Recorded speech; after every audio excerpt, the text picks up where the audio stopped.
Have you ever seen that famous red, blue, white checkered bag? The one everyone calls Ghana must go. You've probably spotted it everywhere in markets, at bus stations, and even at international airports. It's just a simple, durable, woven plastic bag, right? But what if I told you that this bag carries one of the most painful migration stories in West Africa as history? This isn't just about a bag. It's a story of love, betrayal, and survival.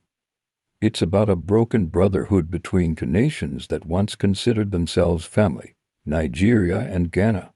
Stay with me because this story has everything: an economic collapse, a mass deportation, heartbreaking scenes of human suffering, and a dose of political revenge, all wrapped up inside this very bag. Long before the tension and the name-calling, Nigerians and Ghanaians lived like brothers. In the 1960s and early 70s, Ghana was going through a tough time. Their economy was struggling. The currency was weak, inflation was sky high, and jobs were incredibly scarce. But right next door, Nigeria was booming. Oil had been discovered, and the money was flowing like a river. Nigeria became the land of opportunity, the greener pasture for people across West Africa. Thousands of Ghanaians flocked in, becoming teachers, traders, artists, laborers, and even bus conductors. Nigerians truly admired the Ghanaians, especially for their discipline and intelligence. The Ghanaian teachers, in particular, were legendary. There was even a popular saying, "If your teacher is not Ghanaian, you haven't learned anything." It wasn't a joke. Many Nigerian parents would specifically request a Ghanaian teacher for their children, saying, "We want a Ghanaian teacher. They are strict, and they know their stuff." The friendship between the two peoples was genuine and strong. It felt like nothing could break it, until trouble started brewing. Before the infamous Ghana must go incident, something else happened, something that planted the first seed of bitterness.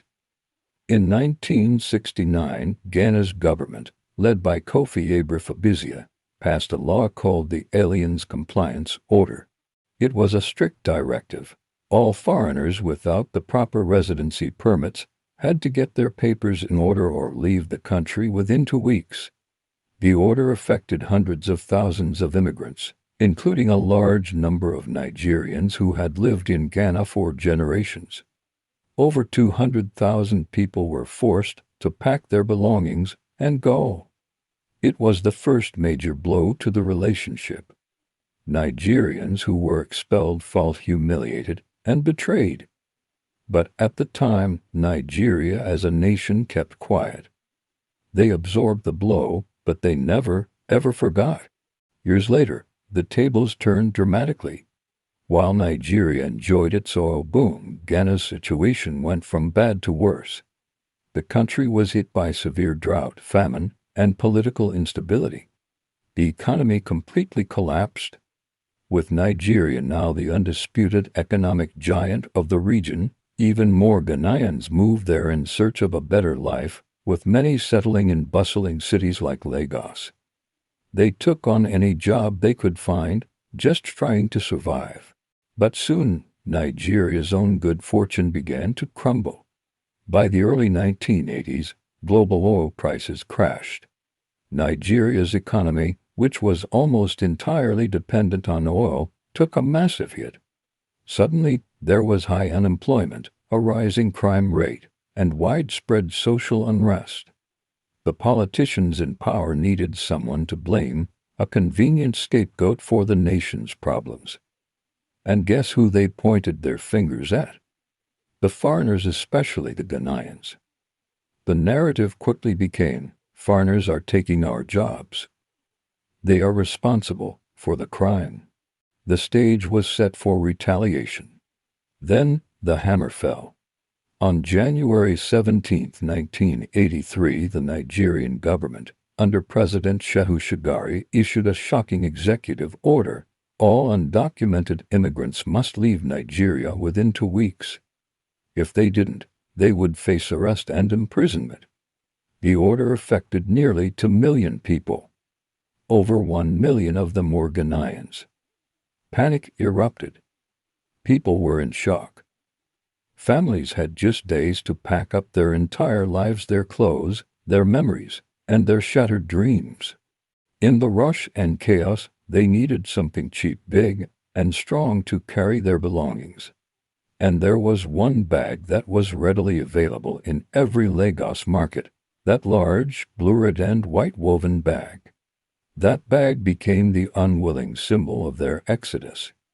As they scrambled to leave, some Nigerians on the streets shouted, "Ghana must go." The name stuck to the bag, a cruel nickname born from a moment of national crisis. Can you imagine the scene?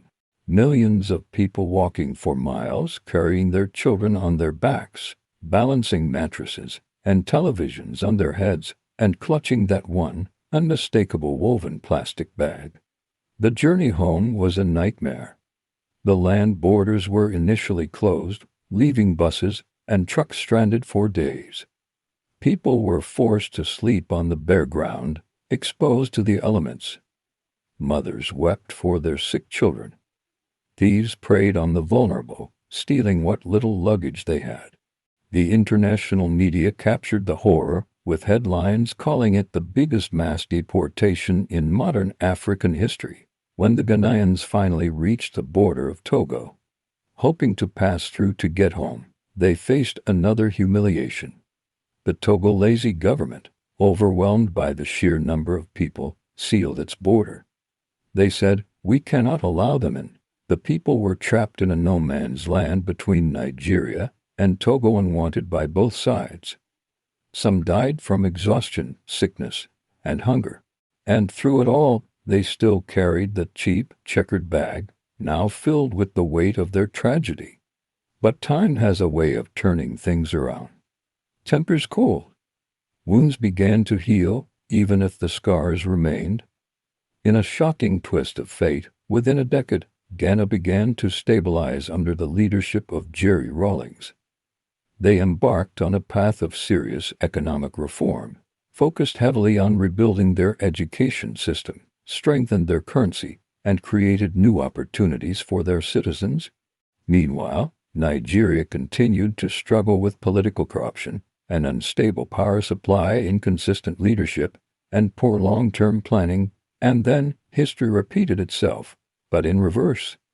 Nigerians started traveling to Ghana, not as economic migrants, but for university education, for tourism, for business, and for a more peaceful and stable environment.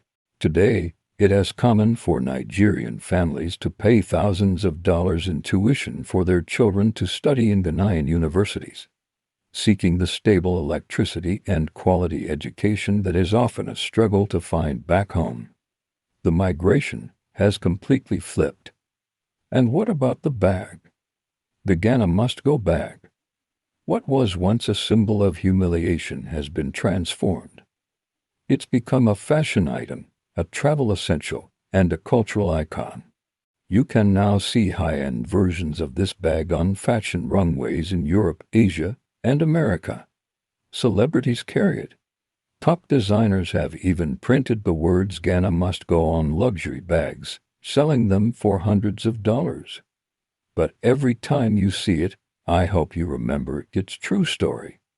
Remember that this simple bag once carried the pain, the fear, and the hopes of 1 million people forced from their homes. This story teaches us some powerful lessons. It shows us that power shifts. Economies rise and fall. No single nation stays on top forever. But most importantly, it reminds us, never laugh at someone who is down today, because tomorrow can completely change their story. In 1983, many felt Nigeria laughed at Ghana in its time of need. Today, the script is very different. At the end of the day, we are all Africans. We are neighbors. We are family. And we are always stronger when we stand together. If you learned something new from this story, please hit the like button and share this video. And don't forget to subscribe for more deep dives into African history. Now I want to hear from you in the comments. Do you think Nigeria was justified in expelling the Ghanaians back then, and should Ghana simply forgive? Or is it crucial that this part of our history is always remembered? Your comments help this video reach more people. Thank you so much for watching. And I'll see you in the next one.